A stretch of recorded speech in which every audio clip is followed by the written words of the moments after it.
কথা বলছি। আপনারা নিশ্চয়ই সবাই জানেন, গাজা অভিমুখে মানবিক নৌবহরে ইসরায়েল কর্তৃক বাধা প্রদান করা হয়েছে।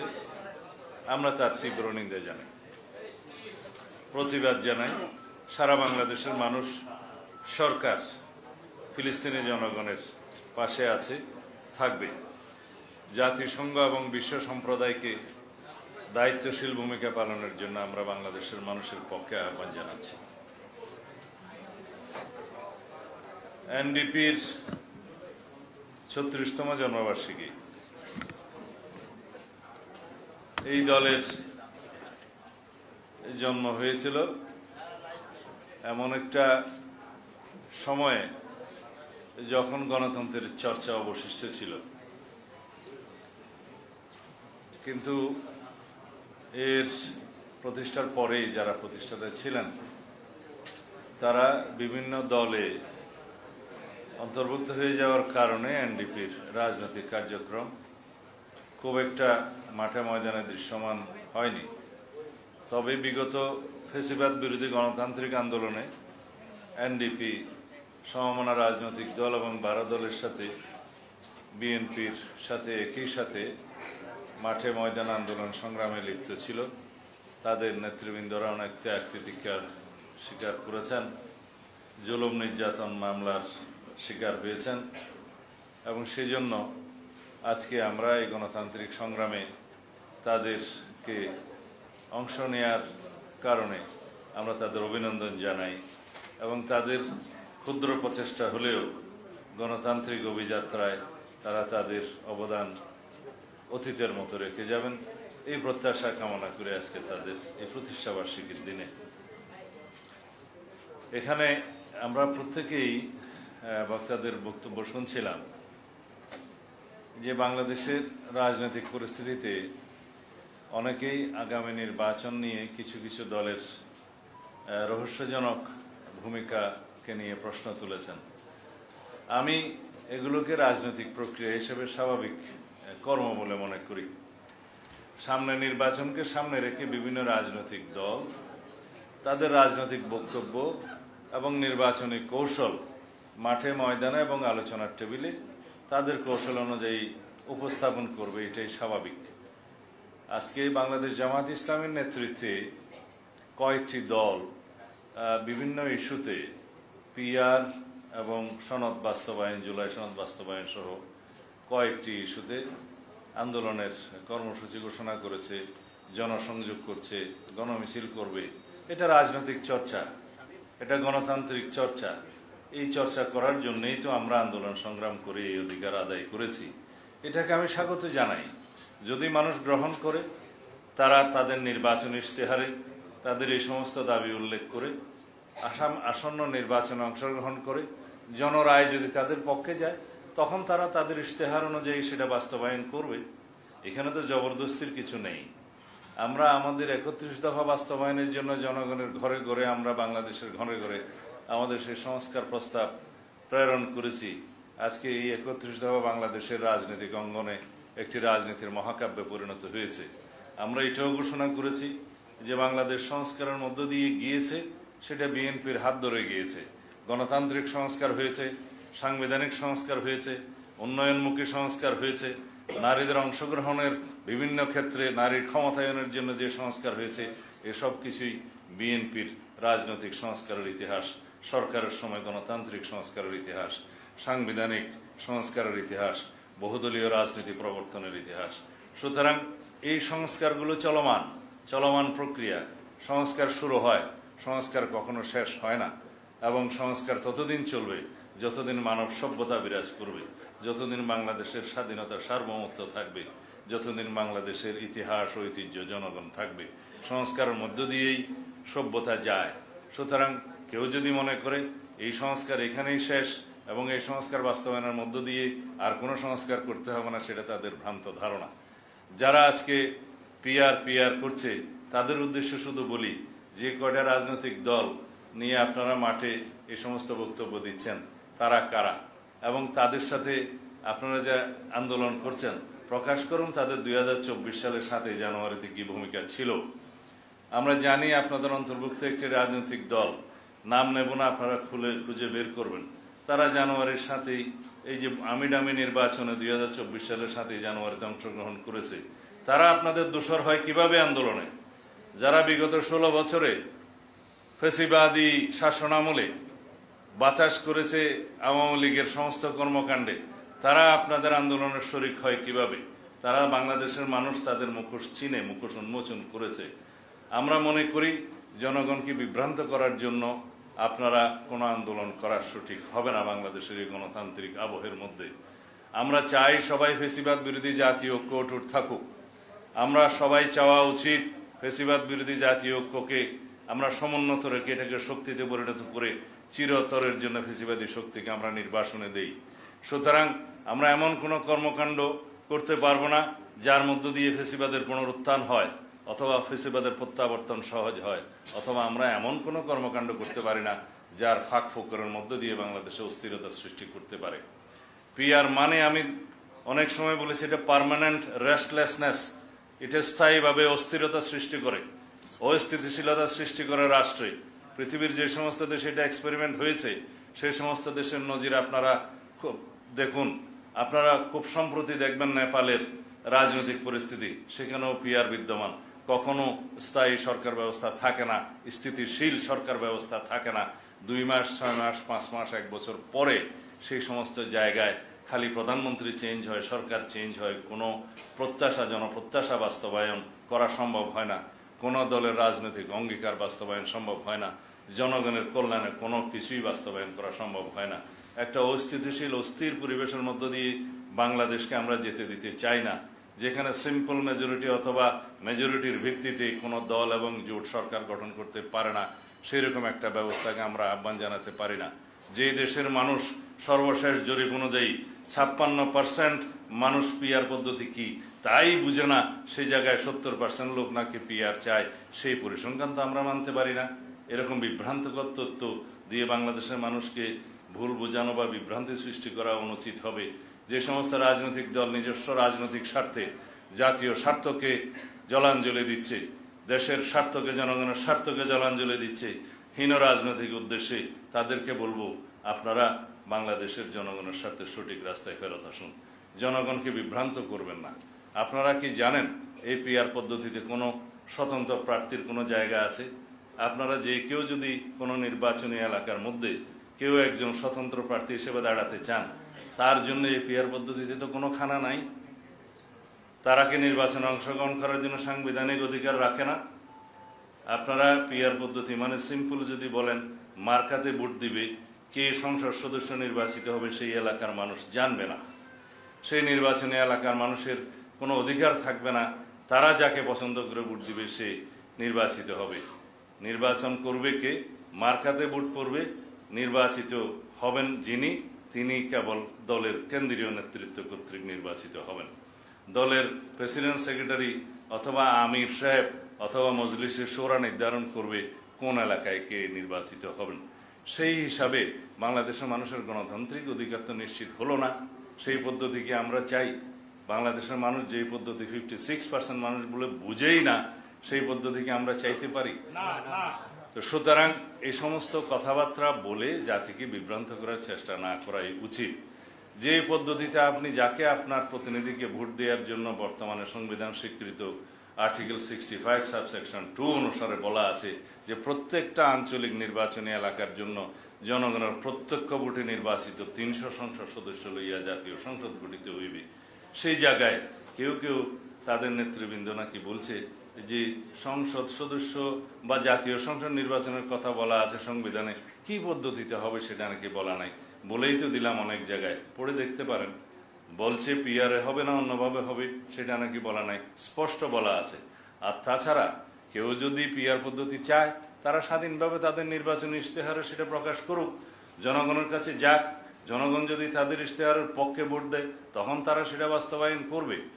আমরা স্পষ্টই দেখতে পাচ্ছি বাংলাদেশের রাজনীতির ময়দানে এবং নির্বাচনে অস্থিরতা সৃষ্টি করার জন্য, বাংলাদেশের আগামী জাতীয় সংসদ নির্বাচনকে বিলম্বিত করার জন্য এবং পারতপক্ষে বানচাল করার জন্য যে শক্তি কাজ করছে, তার পক্ষেই এই রাজনৈতিক দলটি কাজ করছে বলে আমাদের সন্দেহ। কারণ বাংলাদেশে যদি নির্বাচন বিলম্বিত হয় তাহলে ফ্যাসিবাদের উৎপাত হবে আবার, ফ্যাসিবাদের উৎপত্তি হবে আবার, এবং পতিত ফ্যাসিবাদ সুযোগ পাবে আবার। সুতরাং সেটাকে আমরা চাইতে পারি? অবশ্যই না। বাংলাদেশে যদি নির্বাচন বানচাল হয় তাহলে অগণতান্ত্রিক শক্তির উত্থান হবে অবশ্যম্ভাবীভাবে। সেটাকে আমরা চাই? যদি না চাই, এত রক্তের বিনিময়ে গণতান্ত্রিক অধিকার ফিরে পাওয়ার জন্য আমরা গণ অভ্যুত্থান করেছি, আমাদের সেই অধিকার যেন আমরা বাস্তবায়ন করি। বাংলাদেশের সামনের দিনে যে জন্য আমরা গত 16 বছর আন্দোলন সংগ্রাম করেছি, যে অধিকার ফিরে পাওয়ার জন্য, ভোটের অধিকার ফিরে পাওয়ার জন্য, সেই অধিকার প্রয়োগের জন্য বাংলাদেশের জনগণ আমরা সবাই উন্মুখ হয়ে আছি। এই অধিকার প্রয়োগের মধ্য দিয়েই বাংলাদেশের গণতান্ত্রিক যাত্রা কার্যকরভাবে শুরু করবে। এই অধিকার বাস্তবায়নের মধ্য দিয়েই, এই ভোটাধিকার প্রয়োগের মধ্য দিয়েই বাংলাদেশের জনগণ স্বাধীনভাবে আগামীতে একটি রাজনৈতিক সরকারকে ক্ষমতায়ন করবে। যারাই পার্লামেন্টে যাবে তাদের দায়বদ্ধতা থাকবে, এবং আগামী দিনে যে সমস্ত সংস্কার কর্মসূচিতে আমরা বাস্তবায়নের জন্য জাতীয় ঐক্যমত্য কমিশনে একমত হচ্ছি, সেগুলো বাস্তবায়নের জন্য তারা দায়বদ্ধ থাকবে, প্রতিশ্রুতিবদ্ধ থাকবে। এখন কথা উঠছে যে এই সনদ বাস্তবায়নের ভিত্তিতেই নাকি আগামী নির্বাচন অনুষ্ঠিত হতে হবে। অবশ্যই যে সমস্ত প্রতিশ্রুতিসমূহ জাতীয় ঐক্যমত্য কমিশনের মাধ্যমে সবাই মিলে ঐক্যমত্য হয়েছে, সেগুলো বাস্তবায়িত হয়েই যাচ্ছে। শুধুমাত্র সংবিধানের অংশটুকু, যে অংশটুকু বাস্তবায়নের জন্য পরবর্তী পার্লামেন্টের প্রয়োজন এবং সংবিধান সংশোধনের নির্ধারিত প্রক্রিয়া প্রয়োজন, সেই অংশগুলোতে প্রতিশ্রুতি বাস্তবায়নের জন্য পরবর্তী জাতীয় সংসদকেই দায়িত্ব দিতে হবে। এটা হচ্ছে আমাদের বক্তব্য। কেউ কেউ বলছে এই দাবি এখনই বাস্তবায়ন করতে হবে কনস্টিটিউশনাল অর্ডারের মধ্য দিয়ে। এখানে সুস্পষ্ট বক্তব্য হচ্ছে, কনস্টিটিউশনাল অর্ডার কে জারি করবে, কে বাংলাদেশের জনগণ কাকে ক্ষমতা দিয়েছে, সেটা কোন ফোরামে জাতীয় সংসদ ছাড়া এই সংসদ পরিবর্তন করা যায়। সেজন্য আসুন, আমি আহ্বান জানিয়েছি, সুপ্রিম কোর্টের একটা মতামত নেই যে এই সরকারের সেই সংবিধান পরিবর্তনের ক্ষমতা আছে কিনা, অন্য কোনো প্রক্রিয়ায় অন্য কোনো কর্তৃপক্ষ, জাতীয় ঐক্যমত্য কমিশন বা কোনো রাজনৈতিক দল সেই সংবিধান পরিবর্তনের ক্ষমতা রাখে কিনা।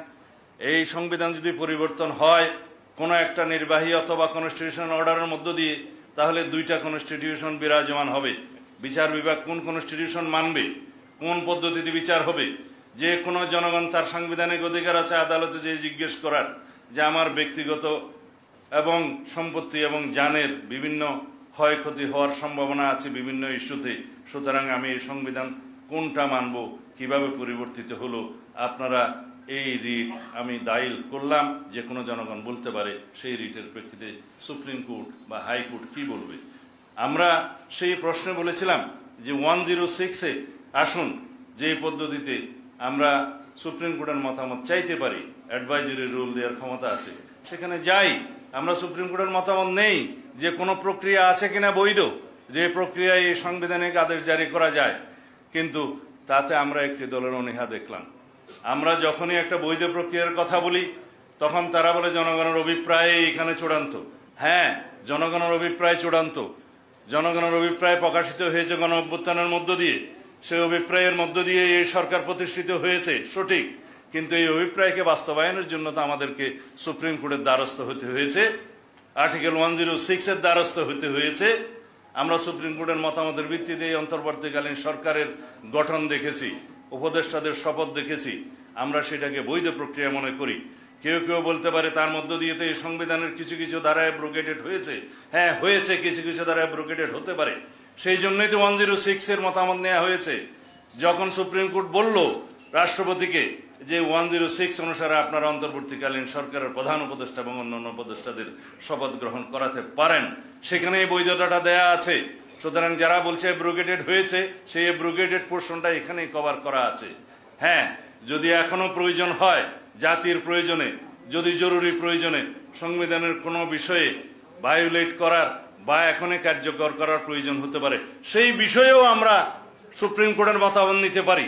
যে কোনো একটা আইনানুগ, বৈধ এবং সাংবিধানিক প্রক্রিয়া ছাড়া বাংলাদেশের সংবিধানকে পরিবর্তন করার কোনো অধিকার আমাদের কারো নেই। তাহলে পরে এমন একটি পরিস্থিতির নজির সৃষ্টি হবে, যেই নজিরটা আগামী 2 বছর পরে, 5 বছর পরে বারবার কোনো না কোনো দাবির মুখে পড়বে যে এইভাবে এই প্রক্রিয়ায় আবার সংবিধান পরিবর্তন করেন। রাষ্ট্র কোনো ছেলে খেলা নয়। 18 কোটি মানুষের ভাগ্য নিয়ে আমরা ছিনিমিনি খেলতে পারি না। এই রাষ্ট্রকে একটি নিয়মতান্ত্রিক পদ্ধতিতে চলতে দিতে হবে। কোনো রাজনৈতিক দলের অভিসন্ধির কাছে আমরা কোনোদিন মাথা নত করতে পারি না। এই জনগণের স্বার্থই চূড়ান্ত, এই জনগণের অভিপ্রায়ই চূড়ান্ত। এই দেশের সার্বভৌম জনগণই হচ্ছে চূড়ান্ত সিদ্ধান্ত দেওয়ার মালিক। আসুন আমরা তাদের কাছে যাই। আমরা বলেছি নির্বাচনের দিনে, একই দিনে আরেকটা ব্যালটের মাধ্যমে গণভোটের সেই রায়টা নেওয়া যাবে যে এই সংস্কারের মধ্যে ঐক্যমত্য কমিশনের কাছে আমরা যারা প্রতিশ্রুতিবদ্ধ হয়েছে সকল রাজনৈতিক দল, সেই প্রতিশ্রুতির পক্ষে জনগণ আছে কিনা, সেই সনদের পক্ষে জনগণ আছে কিনা, হ্যাঁ অথবা না বলুন।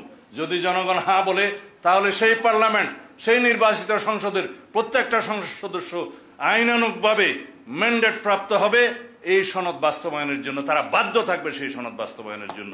আমরা সেই প্রক্রিয়ার কথা বলেছি, কিন্তু না, তাদের কথাই মানতে হবে যে সাংবিধানিক আদেশের মধ্য দিয়ে অবৈধভাবে এই ঘোষণা নাকি এখনই জারি করতে হবে, উইথ ইমিডিয়েট এফেক্ট, যে আজকে থেকে কার্যকর হলো ধরে নিয়ে।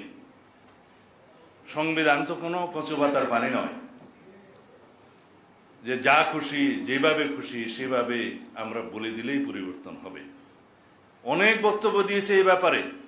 যখন রাষ্ট্রের সংবিধান ছিল না, দেশে যখন স্বাধীনতার ঘোষণা দিতে হয়েছিল, বাংলাদেশের উপরে যখন যুদ্ধ চাপিয়ে দেয়া হয়েছিল, তখনকার নির্বাচিত প্রতিনিধিরা এই ভূখণ্ডের জন্য গণপরিষদ গঠন করে স্বাধীনতার ঘোষণাপত্র জারি করেন। সেখানেই জনগণের সামনে তারা বললেন তারা গণপরিষদ গঠন করলেন। তারা রাষ্ট্রপতি, উপরাষ্ট্রপতি এবং মন্ত্রী পরিষদ গঠনের জন্য তারা এখতিয়ার দিলেন এবং তারা জনগণের পক্ষে রাষ্ট্র পরিচালনা করলেন। তারা জনগণের পক্ষে সমস্ত আইন কানুন প্রেসিডেন্ট অর্ডারের মাধ্যমে জারি করলেন।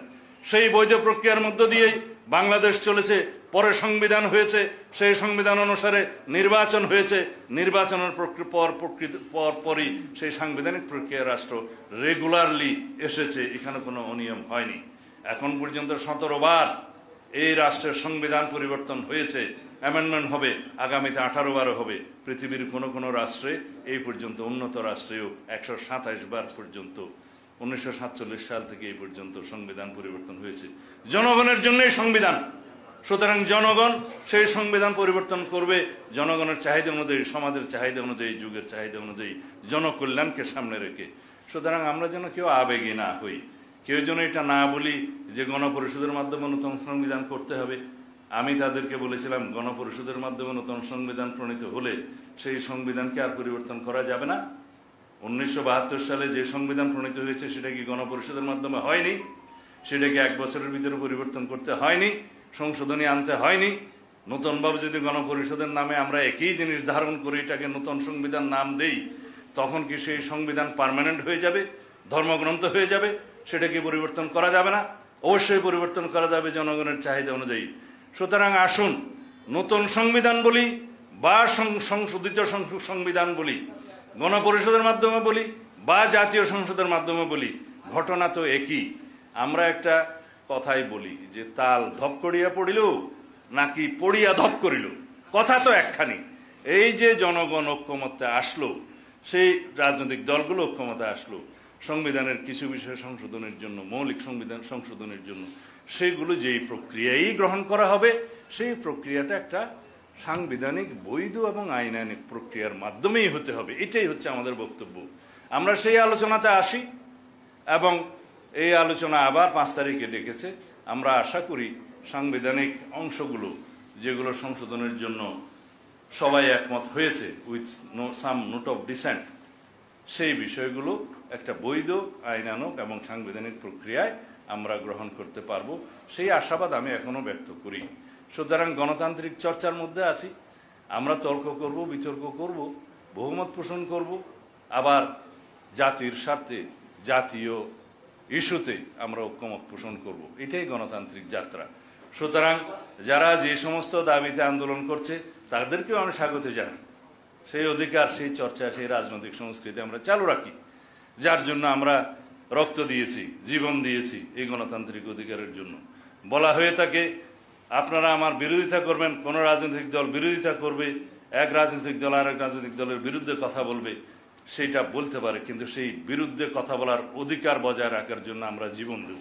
এটাই হচ্ছে গণতন্ত্র। গণতন্ত্রের ভাষা। সুতরাং আমরা সেই চর্চার মধ্যে থাকি এবং পরিশেষে এমনভাবে আমরা জাতীয় ঐক্যমত্যে আসবো জাতীয় ইস্যুতে, যাতে জনগণ বিজয়ী হয়, এদেশের মানুষ বিজয়ী হয় এবং আমরা সকল রাজনৈতিক দল জনগণের কাছে পরাজিত হব। ধন্যবাদ সবাইকে। সালাম আলাইকুম।